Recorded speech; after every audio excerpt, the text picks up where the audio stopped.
Hi, this is Solek from Beam. Today I'm going to walk through Milestone Invoices and how to use payment schedules to generate invoices on Beam. So what is a payment schedule? A payment schedule is the agreed upon plan for when and how much your client is going to pay you over the life of a project.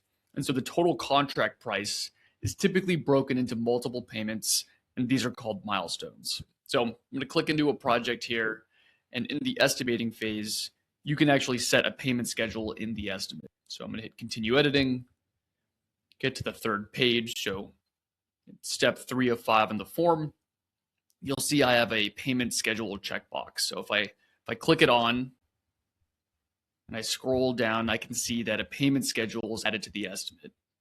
I can, of course, edit the descriptions. I can change the dollar amounts or the percentages. So if I do 10, 25, let's say 30, it's going to make sure that the final payment adds up to 100. And I can add items, delete items, whatever I need to do. So once you have your payment schedule in place, I'm going to go ahead and save this as a draft, mark the estimate as approved. Cool. Now that the estimate has been approved, I'm going to jump over into the Prime Contract tab.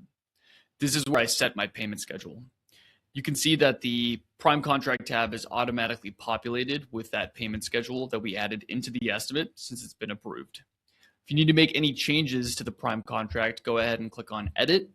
And here you can change the contract type or maybe make any edits to the payment schedule itself. Go ahead and hit Save. To create an invoice, simply click into the Invoices tab. From here, select Create Progress Invoice. You can set the due date. Now, the default net payment terms can be configured in your Beam settings in the Business tab. Hit Next. You can check off the milestones that you'd like to invoice for, and you can see on the right-hand side your invoice is getting updated. Here you can update the invoice memo, add any attachments, pictures of completed work, for example. Again, if you want to edit the default invoice memo, you can do that in your Beam settings. You can check off here how you'd like to get paid. The $5 flat processing fee for ACH is going to be covered by you. You could also accept payment by credit card, and if you'd like, you can pass that processing fee to your client. Lastly, select your payment destination, and you can configure your email, add any CC emails, etc. Once you're happy with what you see, go ahead and hit send.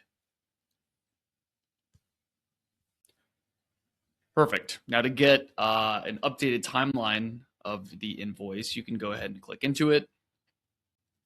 You can see when the invoice was created and sent. Once the invoice is paid, you're going to get an email notification, and this status is going to update from unpaid to payment processing. You'll see these timeline events here as well. Now, if you get paid by check outside of Beam, feel free to go ahead and click More at the top right and select Record Payment. Then you can enter in how much the check amount was, enter in the check number here, and under Payment Method, you can select the bank account that the funds will land in. If you're synced up with QuickBooks Online, we're pulling this directly from the bank accounts you have attached in your chart of accounts. Go ahead and hit Save, and the invoice will be marked as paid. Again, you do this only if you get paid by check. If your client is going to pay you through their client portal and the invoice that you send through Beam, you don't have to do very much. This is just going to automatically get updated, and the funds will land wherever you decided for them to land. Thanks so much for the time, and catch you in the next video.